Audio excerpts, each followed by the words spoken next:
Hello everyone, I am नवीन कुमार और यहाँ पर एक कंपनी है जो कि स्टॉक मार्केट से पैसे उठाने वाली है और कंपनी का नाम है अवाना इलेक्ट्रो सिस्टम्स लिमिटेड। और इस कंपनी का जो आईपीओ है वो लगभग 12 जनवरी से 14 जनवरी के बीच में आ रहा है। 59 का इन्होंने पर शेयर अपना प्राइस सेट किया है आईपीओ के लिए और 133 करोड़ रुपीज़ की पूरी कंपनी की इन्होंने वैल्यू लगाई है। यहाँ पर टोटल मिला के 35 करोड़ रुपीज़ उठा रहे हैं और मेजरली जो पैसा जा रहा है वो कंपनी के पास में जा रहा है।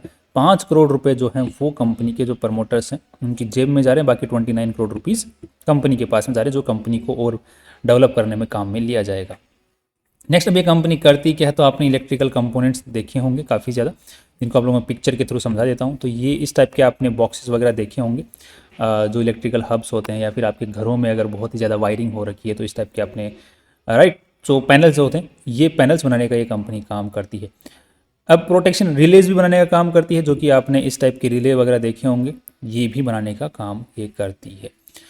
सो बेसिकली इनका जो काम चलता है वो रेवेन्यू जो आता है मेजरली वो जो दूसरी बड़ी कंपनियां हैं जिनको इस टाइप के जो प्रोडक्ट होते हैं वो बनवा के फिर अपने प्रोडक्ट के अंदर में काम में लेना है। तो ये OEM है, मतलब ओरिजिनल इक्विपमेंट मैन्युफैक्चरर्स हैं जो कि जॉब वर्क टाइप काम करते हैं। तो ये इन वो जो बड़ी कंपनियां हैं वो इनसे प्रोडक्ट जो है छोटे मोटे प्रोडक्ट बनवा लेती हैं और बाद से अपने प्रोडक्ट में यूज़ करके फिर उसको अपना ब्रांड का नेम का ठप्पा दे करके फिर आगे बेचने का काम करती है। तो इस कंपनी का is a kind of work है, इसको ऑर्डर मिलता है और ये बना करके देती है, फिर वो अपने हिसाब से मार्केट में बेचते हैं। राइट इस कंपनी का जो आज के दिन जो आईपीओ लेके आने में मदद कर रहे हैं लीड मैनेजर कौन है, तो यहाँ पे देखने को मिल रहा है कि इंड कैप एडवाइजर्स इस कंपनी के लीड मैनेजर हैं। उनकी जो पास्ट में परफॉर्मेंसेज रही हैं उनको एक बार थोड़ा सा देख लेते हैं। तो यहाँ पर 2025 के अंदर में ये लगभग 2 आईपीओ लेके आए हैं और दोनों की जो परफॉर्मेंस रही है वो काफ़ी ख़राब रही है। आज भी कुछ ज़्यादा वैल्यू खास चल नहीं रही है। दैट मीन्स कि ये जो प्रमोटर्स हैं उनको ज़्यादा वैल्यू दिलाने की कोशिश करते हैं इंस्टेड ऑफ जो इन्वेस्टर्स हैं उनके लिए वैल्यू क्रिएट करना as of past performances. Next यहाँ पर अब थोड़ा सा समझ लेते हैं कंपनी क्या करने वाली, तो उसके लिए चलते हैं RHP के अंदर में। तो ये इनकी RHP है जिसमें ये प्रमोटर्स हैं जो कि अपना स्टेक सेल कर रहे हैं जो कि 5 करोड़ रुपए के लिए।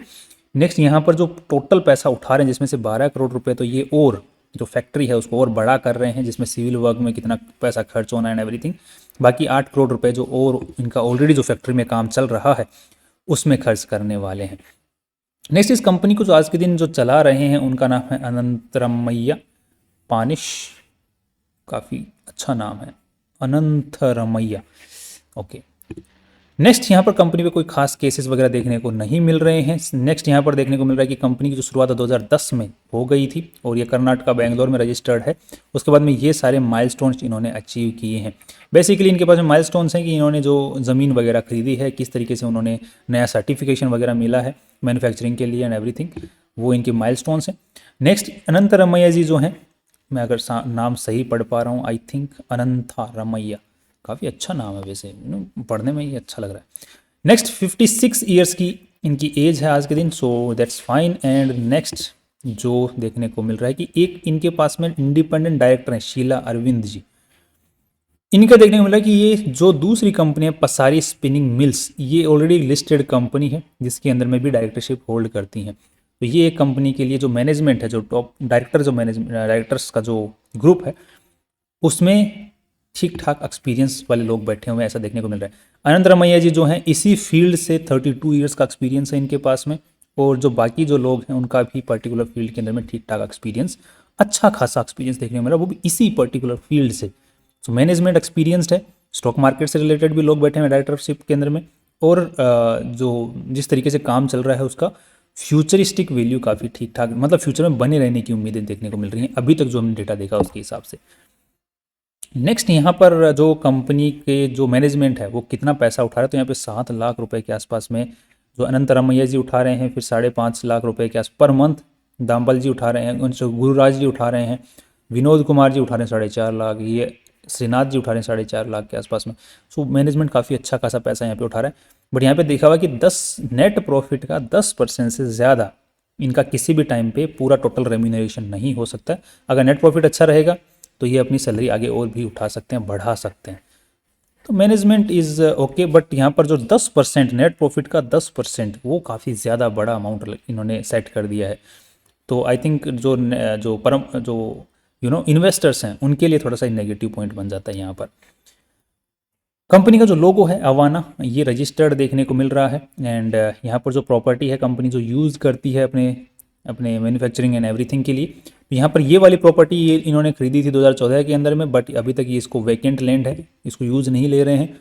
बाकी जो प्रॉपर्टीज़ यूज़ में ले रहे हैं बिजनेस के लिए, और जो अभी जो आईपीओ से पैसे उठा रहे हैं उसको नई फैक्ट्री वगैरह बनाने के लिए काम में लेने वाले हैं, वो जितनी प्रॉपर्टीज़ हैं वो सारी लीज़ के ऊपर में ही है, वो खरीदी भी नहीं है, राइट। तो mostly properties are on lease, but जो लीज भी है वो भी 99 ईयर्स का लीज देखने को मिल रहा है, तो वो again it's a very positive thing. Again ये चीज़ दिखाती है कि मैनेजमेंट एक लॉन्ग टर्म अप्रोच लेके चल रहा है, शॉर्ट टर्म अप्रोच के साथ में या फिर लूटने वाली अप्रोच के साथ में नहीं चल रहा है।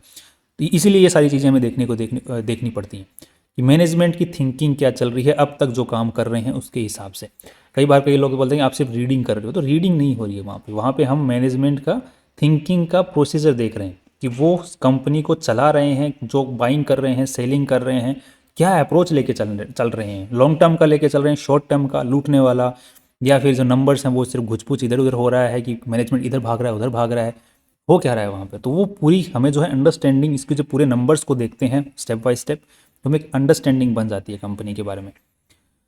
नेक्स्ट यहाँ पर कंपनी का जो रेवेन्यू है गवर्नमेंट के टेंडर से भी ठीक ठाक देखने को मिल रहा है, साथ में ही ओईएम जैसे मैंने आपको शुरू में बताया उससे भी ठीक ठाक नंबर्स देखने को मिल रहे हैं, और वो जो नंबर है वो बढ़ता ही जा रहा है भाई ओईएम वाला। और जो गवर्नमेंट टेंडर वाला है वो तो चलो टेंडर पे डिपेंड करता है, बट गवर्नमेंट के टेंडर वाला नंबर्स भी ठीक ठाक लेवल पे बढ़ रहा है, that is nice. Company domestic ही अपना माल ज़्यादातर बेच रही है यहाँ पर, तो जो ट्रंप का भी फालतू का चल रहा है टाइम पास, उसका ज़्यादा असर इस कंपनी पर नहीं पड़ेगा। दूसरा इनके पास में ये वर्क ऑर्डर्स भी पड़े हुए हैं, आज के दिन इनके पास में ऑर्डर्स पड़े हुए हैं 2 करोड़ रुपए के, तो ये ऑर्डर पड़े हुए यूनिट 1 के पास में, और यूनिट 2 इनके पास में 2 यूनिट आज के दिन वर्किंग कंडीशन में है। दोनों यूनिट के अंदर में ये नंबर 2 यूनिट के अंदर में 34 करोड़ रुपीज़ के ऑर्डर पड़े हुए हैं, पेंडिंग मिला हुआ है कि आप बस बना के दो हमें, फिर हमें ओईएम बेसिकली इनका जो है मेन काम है। टॉप 10 कस्टमर से 52% रेवेन्यू, दैट मीन्स की concentration on limited number of customers, ज़्यादा नहीं है। दूसरा रिपीट कस्टमर से इनके पास में रेवेन्यू मेजरली आ रहा है, और रिपीट कस्टमर से रेवेन्यू बढ़ता ही जा रहा है, now that's a very positive thing. So अभी तक जो हमने देखा है कंपनी के बारे में positive positive positive positive positive ही देखने को मिल रहा है, सिवाय एक चीज़ की, वो जो नेट प्रॉफिट वाली 10% तक का रेम्यूनरेशन वाला, बिकॉज उसको अप टू 5 भी लेके आ सकती है कंपनी का मैनेजमेंट, बट 10% तक रखना इज अगेन एक थोड़ा सा ग्रीडीनेस दिखाता है मैनेजमेंट का कंपनी को लूटने के बारे में मामले में। नेक्स्ट यहाँ पर देखने को मिल रहा है कि कंपनी का कैपेसिटी यूटिलाइजेशन कितना परसेंटेज हो रहा है, तो capacity utilisation is great over here, you can see over here capacity utilisation काफ़ी ज़्यादा 94%, दैट मीन्स कि कंपनी को प्रोडक्शन कैपेसिटी अपनी बढ़ानी ही पड़ेगी। ये इनके प्रोडक्ट्स हैं, आप लोग यहाँ पर देख पाएंगे ये प्रोडक्ट्स वगैरह बनाते हैं, इनकी जो प्रोडक्ट क्या है उनकी इन्फॉर्मेशन आप लोग डिटेल में भी पढ़ सकते हैं यहाँ पर। नेक्स्ट ये इनके दूसरे प्रोडक्ट्स आप लोग सब देख पाएंगे, इनका डिस्क्रिप्शन साइड में लिखा हुआ है जिसको भी आप लोग पढ़ सकते हैं। मैंने सिर्फ आपको सिर्फ प्रोडक्ट दिखाने के लिए यहाँ पर इनकी फ़ोटोज़ वगैरह खींची हुई हैं। अब थोड़ा सा कंपनी का हम लोग बैलेंस शीट को देख लेते हैं कि पूरी कंपनी में पैसा कितना लगा, तो 54 CR इस कंपनी में पैसा लगा, जिसमें से इन्वेस्टर्स का पैसा इज अराउंड कितना, लगभग 27 CR के आसपास में लगा, 27 करोड़ के आसपास में। बाकी जितना ही पैसा कंपनी में है वो उधारी का है, बट उधारी भी कुछ खास नहीं है, यहाँ पर देख रहे हो उधारी कुछ खास नहीं है, कंपनी जो कमा रही है वही जो है कंपनी का बैलेंस शीट का पार्ट बन रहा है। उधारी इंक्रीज नहीं हो रही, देख रहे हो शॉर्ट टर्म ना उधारी इंक्रीज हो रही है ना लॉन्ग टर्म उधारी इंक्रीज हो रही है, वो भी पे होती जा रही है। ये मैनेजमेंट का अप्रोच दिखाता है कि वो डेट फ्री कंपनी की ज़्यादा फेवर में रहते हैं, डेट फ्री कंपनी के फेवर में रह रहे हैं। अब यहाँ पे देखने को मिला कंपनी की इन्वेंट्री, तो यहाँ पर एक नेगेटिव पॉइंट नजर आता है कि कंपनी की इन्वेंट्री बढ़ती ही जा रही है, बट दो कंपनी का जो रेवेन्यू है क्या उसी स्पीड से बढ़ रहा है, तो रेवेन्यू भी कंपनी का उसी स्पीड से बढ़ रहा है, तो इन्वेंट्री का होना इंक्रीज होना इज अगेन नॉर्मल। नेक्स्ट यहाँ पर ट्रेड रिसीवेबल सेगमेंट, यहाँ पर ट्रेड रिसीवेबल सेगमेंट तो इंक्रीजिंग ऑर्डर में है, बट अगेन रेवेन्यू के इंक्रीज होने के साथ में है, तो रेवेन्यू के इंक्रीज होने के साथ में ही बना हुआ है, तो that's again fine. So trade receivables and inventory वाला जो फैक्टर है वो भी यहाँ पे कुछ खास दिक्कत भरा नहीं है। यहाँ पर एक दिक्कत भरी जो चीज़ है मेनली वो ये है, वो भी उसको भी देख लेते हैं यहाँ पर कि कंपनी का जो नेट प्रॉफिट है उसमें कंपनी कैश कमा पा रही है या नहीं। तो मेजरली यहाँ पर एक चीज़ देखने को मिल रही है, दैट इज़ कि कंपनी का रेवेन्यू बढ़ा, यहाँ बढ़ा, यहाँ पर बढ़ा, यहाँ पर अगेन बढ़ने की उम्मीदें हैं, बट हर बार ही माल बचता ही जा रहा है, दो माल बच रहा है, बट उसके साथ में रेवेन्यू इंक्रीज हो रहा है, तो वो थोड़ा सा कट ऑफ हो जाती है, ये नेगेटिव पॉइंट रेवेन्यू इंक्रीज के साथ में कट आउट हो जाती है। नेक्स्ट यहाँ पर कैश जनरेट हो रहा है या नहीं हो रहा है, जो कंपनी को फ्यूचर के अंदर में जो है मार्केट में बनाए रखने में मदद कर सकता है या नहीं। तो यहाँ पर देखने वाला कैश पॉजिटिव सेंस में जनरेट हो रहा है या नहीं। तो यहाँ पर कैश जो है पॉजिटिव सेंस में जनरेट होता हुआ नजर आ रहा है। Now that's a very positive point about this particular company. Sir 1 रुपया ही बने, राइट, समझ रहे हो, 1 रुपया ही चाहे कैश जनरेट होके आए eight the end of the cycle, eight the end of the year, but cash आए घर में, राइट। उससे क्या है कि कंपनी कभी डूबने का जो खतरा होता है वो कम होता चला जाता है। कंपनी जो है अगर कंपनी में, अगर मार्केट में, उस पर्टिकुलर इंडस्ट्री का जो मार्केट है उसमें अगर डाउनफॉल भी आ जाता है तो भी कंपनी झेल जाती है, अगर 1 रुपये का भी कैश कंपनी के अंदर में at the end of the cycle आ रहा है, खर्चा वर्चा सब कुछ निकालने के बाद में, तो उसको किसी दिक्कत नहीं होती और डेट फ्री की तरफ में ये जा रहे हैं। तो that's again a nice approach. Next यहाँ पर कंपनी डिविडेंड वगैरह इन्होंने दिया नहीं है, डिविडेंड इनको देना चाहिए आई गेस, तो आने वाले टाइम में हो सकता है डिविडेंड वगैरह भी पे कर दें। Management is looking fine to me. Final view, उससे पहले एक बार चलते हैं कंपनी का पी रेशियो और पीबी रेशियो कंपेयर करने के लिए, जिसके लिए हम लोग चलते हैं सबसे पहले कंपनी का पी रेशियो निकाल लेते हैं। तो आज के हिसाब से कंपनी ने जो वैल्यू लगाई है खुद की, that is around 134 crore rupees,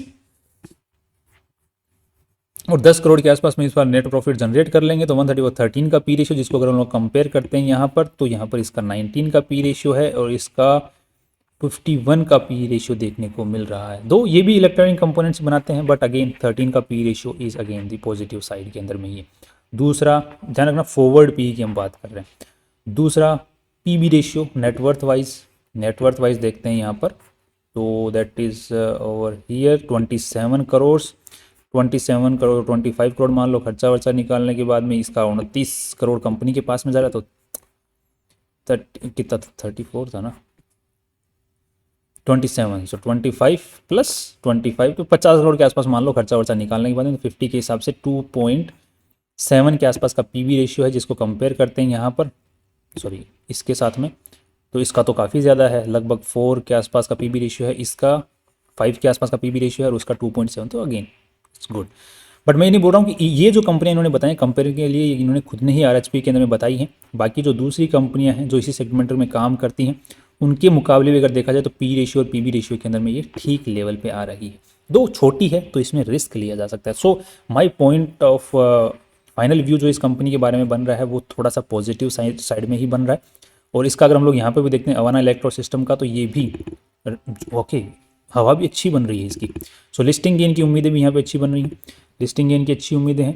and short term में I am positive in this company, and long term के हिसाब से भी looking at everything we have just seen, मेरे को पॉजिटिवनेस की ही यहाँ पर वाइब आ रही है। So short term, long term and listing gain, I am positive on this company.